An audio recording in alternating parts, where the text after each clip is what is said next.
this saying that we have here that is that music is often the last thing thought about, the first thing complained about. Just because you like a particular song or a piece of music does not mean to say that it is what your brand should be presenting itself as. Most of the time, a good creative would think, I know what track I want for this ad. Get me Coldplay to do this or that. And it's very left up to improvisation to the last minute. There are no music briefs whatsoever. So there was a dissertation by Charlie Inskip at City University here in 2009 where he looked at how music ideas are communicated between agencies, clients, and the people who actually source or produce the music.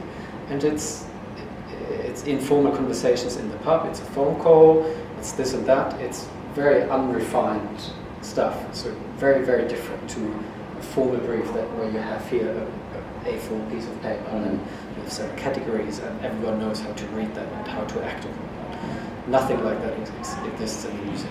It's harder to brief it. So we work with words most of the time, and it's easier to, perhaps it feels easier sometimes to crystallize what you're trying to do and explain it to another human being in words. I think it's because it's considered to be a creative call rather than a strategic one, in the same way that setting or design identity or strapline would be. So you would, as a strategist, feel that you had a right to raise it and knock it back and forth, but making the decision that it's vital and it should be like this in the brief feels too directive.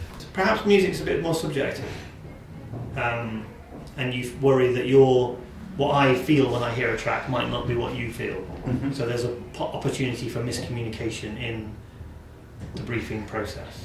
We're all, more used to looking and judging visual stuff. We're more used to looking and judging words, actually less used to being asked to apply that to music.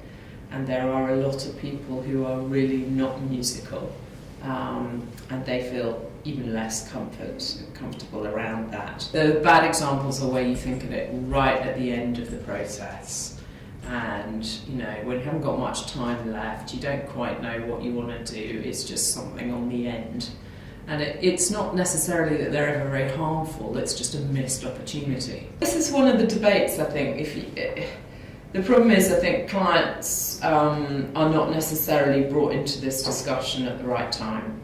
And I think if you end up having a discussion right at the end with clients and suddenly ask them to fork out a load of money for a particular recording at the end, then I think that's quite problematic. It's more important to brief the people who are making the ads to say, right, we know sound is important, music can help, we want to be a bit more subtle and treat the listeners with more intelligence. How can we create with that ingredients, what kind of audio cake can we bake with that?